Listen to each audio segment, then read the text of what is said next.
மாயை என்பது படைப்பு மற்றும் கடவுள் அண்ட மனிதன் வடிவத்தில் இருக்கிறார். இரண்டின் கலவையுடன் இந்த உலகம் உருவானது அல்லது உருவாகியுள்ளது. புனித ஞானேஸ்வர் தனது அமிர்தானுபவ அதாவது தெய்வீக அறிவு புத்தகத்தில் பிரகிருதி மற்றும் புருஷன் பற்றி விரிவாக விளக்கியுள்ளார்.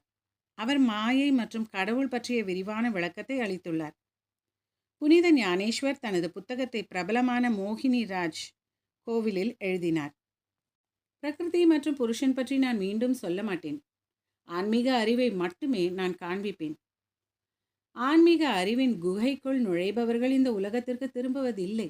தெய்வீக அறிவின் குகை நித்திய ஆனந்தத்தையும் மகிழ்ச்சியையும் கொண்டுள்ளது. கடவுள் நித்திய மகிழ்ச்சி மற்றும் பேரின்பத்திற்கு காரணம். மாயை என்பது கடவுளின் செயலை போல் தோன்றுகிறது.